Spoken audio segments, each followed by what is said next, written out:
आदाब नमस्कार, मैं शाहिद उमर। स्वागत है आप सभी का सियासत टीवी के साउथ इंडिया एक्सप्रेस में। आइए देखते हैं मुख्य समाचार। आज राष्ट्रीय कृमि मुक्ति दिवस मनाया गया। इस मौके पर स्वास्थ्य मंत्री सी दामोदर राजा ने राज्य भर में माता पिता से अपील की कि वे पक्का करें कि उनके बच्चों को तय एल्बेंडाजोल टैबलेट मिले। नरसिम्हा ने कहा कि 1 से 19 साल की उम्र के सभी बच्चों को और किशोरों के लिए ये दवा उनके स्कूल या आंगनबाड़ी केंद्र पर ट्रेंड हेल्थ स्टाफ की देखरेख में दी जानी चाहिए। एक्स पर एक पोस्ट में मंत्री ने कहा कि इस प्रोग्राम का मकसद पूरे तेलंगाना में बच्चों तक पहुंचना है। उन्होंने लिखा, एक साधारण सी गोली बच्चों को पेट के कीड़ों से बचा सकती है, पोषण बेहतर कर सकती है, इम्यूनिटी मजबूत कर सकती है और उनके स्वास्थ्य विकास और बेहतर सीखने में मदद कर सकती है। आज इसे लेना न भूले। उन्होंने आगे कहा कि जो बच्चे सोमवार को यह गोली नहीं ले पाएंगे उन्हें 20 जुलाई को होने वाले मॉप अप राउंड में एक और मौका मिलेगा। राज्य के स्वास्थ्य विभाग की एक प्रेस विज्ञप्ति में यह भी कहा गया है कि बच्चे जो नेशनल डिवॉर्मिंग डे पर अनुपस्थित या बीमारी के कारण डिवॉर्मिंग नहीं करवा पाए उन्हें मॉक अप डे यानी 20 जुलाई तक यह सुविधा दी जाएगी।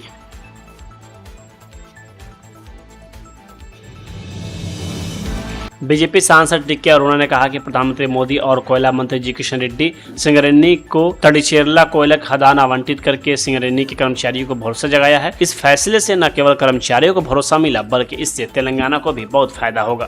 सिंगरेनी के वर्कर्स को एक भरोसा दिलाने के लिए जो ताड़ीचेरला का कोल माइन प्रधानमंत्री मोदी जी ने तो सिंगरेनी को जो दिया, अभी तक जो बीआरएस और कांग्रेस इसके बारे में सिंगरेनी वर्कर्स को झूठा दिलासा दिला के यहाँ पे जितना लॉस सिंगरेनी को करे, आज प्रधानमंत्री मोदी जी ने अपना कोल मिनिस्टर किशन रेड्डी जी ने इस कोल को ताड़ीचेरला को सिंगरेनी को अलॉट करके तेलंगाना के लिए बहुत बड़ा कार्मिक वहाँ के वर्कर्स को एक भरोसा दिलाए और तेलंगाना को भी इससे बहुत ज़्यादा फायदा भी मिलेगा।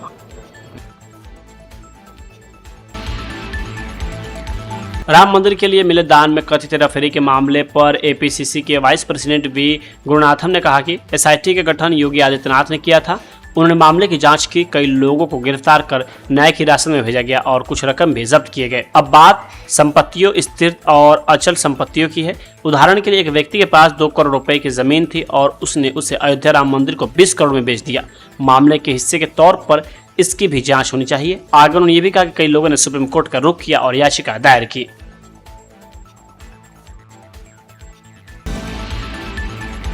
तमिलनाडु में गौहत्या पर पूर्ण पाबंदी लगाने वाले मद्रास हाई कोर्ट के आदेश पर सुप्रीम कोर्ट ने आज रोक लगा दी। राज्य सरकार ने इस आदेश के खिलाफ सुप्रीम कोर्ट का दरवाजा खटखटाया था। उसने राज्य के नियमों का हवाला देते हुए कहा था कि 10 साल से अधिक आयु के गोवंश की हत्या पर कानूनन रोक नहीं है। हाई कोर्ट ने इसके परे जाकर आदेश जारी कर दिया। रिपोर्ट के मुताबिक न्यायमूर्ति विक्रमनाथ और न्यायमूर्ति संदीप मेहता की पीठ ने तमिलनाडु सरकार की अपील पर सुनवाई करते हुए राज्य सरकार की याचिका पर नोटिस जारी किया और अगली सुनवाई तक हाई कोर्ट के फैसले के प्रभाव पर रोक लगाने का आदेश भी दिया।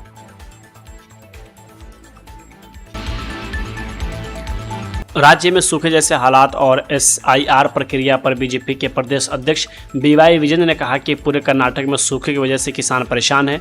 दुर्भाग्य से राज्य में हमारे पास कोई कृषि मंत्री नहीं है। विधायक कैबिनेट विस्तार के लिए दिल्ली में डेरा डाले हुए हैं।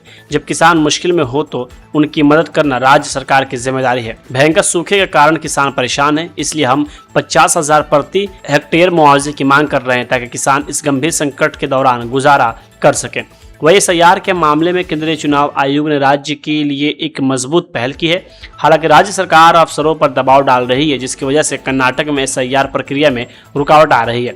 राज्य सरकार अफसरशाही का गलत इस्तेमाल कर रही है। मैं खुद चुनाव आयोग से मिला हूं और हमारे केंद्रीय मंत्री प्रहलाद जोशी ने भी HD कुमारस्वामी के साथ मुख्य चुनाव आयुक्त से मुलाकात की। इसलिए मुझे उम्मीद है कि वे कार्रवाई करेंगे और राज्य सरकार पर दबाव डालेंगे।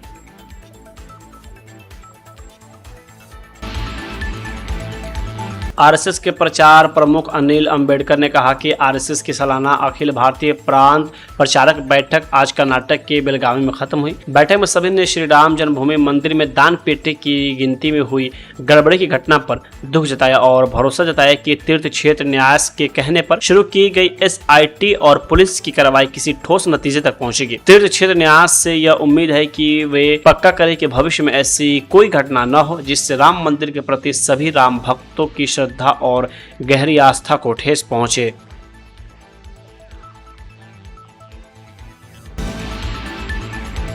राहुल गांधी और प्रियंका गांधी के वायनाड दौरे पर बीजेपी नेता वी मुरलीधरन ने कहा कि वे लोगों की सेवा करने के लिए राजनीति में नहीं है बल्कि परिवार के हितों को साधने के लिए राजनीति में है। प्रियंका गांधी वायनाड एक पर्यटक की तरह आएंगी। जब भी भारत में राहुल गांधी की जरूरत होगी वे पर्यटक बनकर देश से बाहर चले जाएंगे। लोगों को यह समझना चाहिए और वे समझेंगे भी। वायनाड की घटना ने सबकी आंखें खोल दी है। आगे उन्होंने भी कहा कि पिनराई विजयन ने केंद्र सरकार की शर्तों को नजरअंदाज करते हुए सुरंग बनाने की मंजूरी दी और वी.डी. सतीशन की सरकार ने भी उस काम को नहीं रोका। अब 9 लोगों की जान जाने के बाद अगर मुख्यमंत्री कहते हैं कि काम बंद कर देना चाहिए तो बहुत देर हो चुकी है।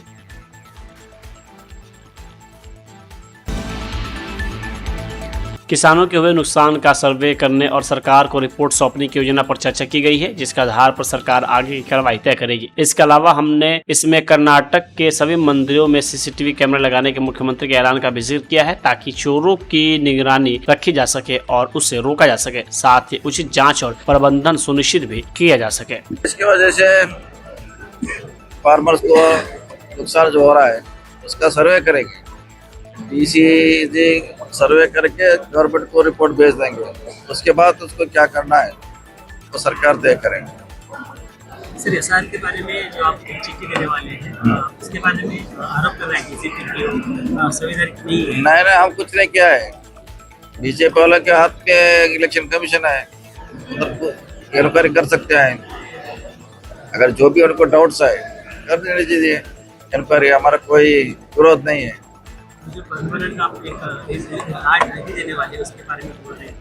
गवर्नमेंट दे देंगे क्योंकि चाहिए। एक सरकार की तरफ से एक परमानेंट आईडी कार्ड हम देने के लिए सोच रहे हैं, दे देंगे।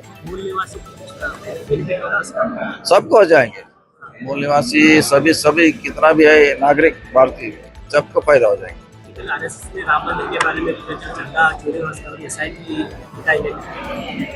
बिठाना सही जांच होना चाहिए, सही हो गया तो अच्छा होता है। तो कर्नाटक के मंदिरों का आपका कैसा है?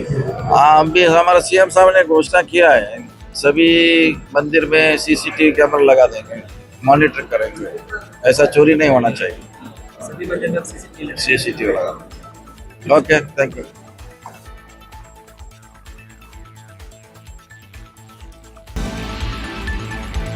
बेंगलुरु में कथित अवैध प्रवासियों के मुद्दे पर बीजेपी नेता बसनागौड़ पाटिल का बयान सामने आया है। उन्होंने कहा कि कांग्रेस सरकार के सत्ता में आने के बाद कर्नाटक और खासकर बेंगलुरु में बांग्लादेशी, रोहिंग्या और पाकिस्तानी लोगों के आने पर चिंता है। उन्होंने ये भी कहा है कि 5 लाख से ज्यादा लोग आ चुके हैं, जिनमें से कई कम मजदूरी पर काम करने वाले मजदूर हैं। बांग्लादेशी, रोहिंग्या, पाकिस्तानी, ये कांग्रेस सरकार आने के बाद पूरे बेंगलुरु में एक अंदाज प्रकार 25 लाख के ऊपर बांग्लादेशी और रोहिंग्या ये सभी उधर आ गए। जब पश्चिम बंगाल में जो चुनाव हो गया भारतीय जनता पार्टी जीतने के बाद वो लोग कर्नाटक के तरफ आ गए। मैं इतना ही बोलना चाहता हूँ, जो एसआईआर में कहाँ पे अभी तो पाकिस्तान लोग 2 तो पकड़ गया है, बहुत ज़्यादा लोग हैं। वही कर्नाटक में जो बहुत कम पैसे में काम करने वाला लेबर है, इसलिए हमारे लोग का भी गलती है, जो हिंदुओं का भी गलती है, क्योंकि उनका जो संभावना है, जो सैलरी है वो डेली वेजेस से कम रहने से उनको लेके काम कर लेते हैं। बाद में जो बगीचा में अभी वो काफ़ी स्टेट है ना हमारा कोडगु कुर्ग में, एक दिन वही लोग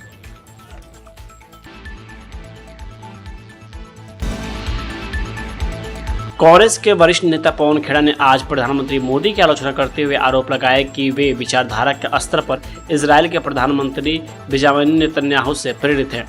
एक मीडिया से बात करते हुए खेड़ा ने दावा किया कि प्रधानमंत्री लोकतंत्र में विश्वास नहीं करते और उन्होंने भारत में पेगासस निगरानी विवाद को लेकर सवाल उठाए। खेड़ा ने पूछा कि असल बात तो यह है कि मोदी नेतन्याहू से प्रेरित है, वह लोकतंत्र में यकीन नहीं रखते, उनके रोल मॉडल नेतन्याहू हैं। तो जिस व्यक्ति के रोल मॉडल हीरो या आइकॉन नेतन्याहू, क्या आप उससे किसी बेहतर चीज की उम्मीद कर सकते हैं?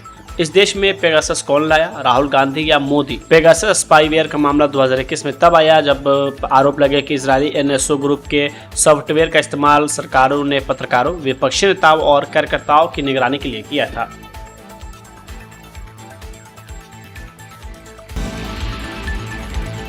अयोध्या राम मंदिर में चढ़ावे के पैसे में कथित हेराफेरी पर आरएसएस ने बयान जारी किया। वहीं इसको लेकर अब शिवसेना यूबीडी नेता प्रियंका चतुर्वेदी ने कहा कि आरएसएस धर्म और राम मंदिर को लेकर लगातार अपनी तारीफ कर रही थी। ये शर्म की बात है कि आरएसएस और वीएचपी से जुड़े ट्रस्टियों की निगरानी में इतनी बड़ी घटना हुई है।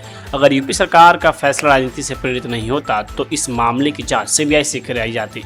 देखिए, आरएसएस जो लगातार अपनी पीठ थपथपा रहा था और धर्म को लेकर और भगवान श्री राम के मंदिर को लेकर अपनी पीठ थपथपा रहा था, वह आज कितनी शर्मनाक बात है कि जिसकी जिम्मेदारी इनको दी गई थी, जो ट्रस्टीज़ हैं आरएसएस और वीएचपी से जुड़े हुए ट्रस्टीज़ हैं, उन्हीं की निगरानी में इस तरीके की बड़ी चोरी हुई है। ये देश में 500 साल के इतिहास की लड़ाई लड़ने के बाद जो भव्य मंदिर बना था, उसकी जिम्मेदारी दुगनी हो जाती है।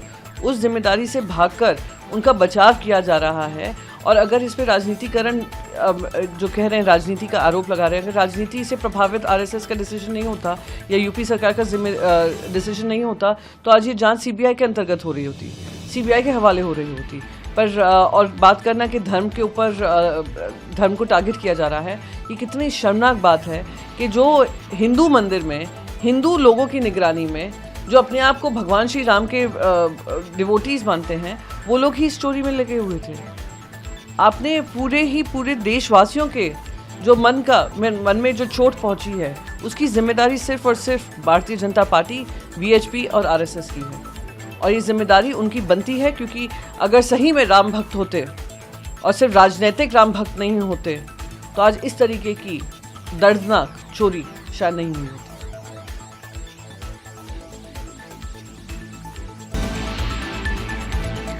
साउथ इंडिया एक्सप्रेस यहीं होता है समाप्त। मुझे दे अब इजाज़त। बाकी खबरों के लिए बने रहें सियासत टीवी के साथ।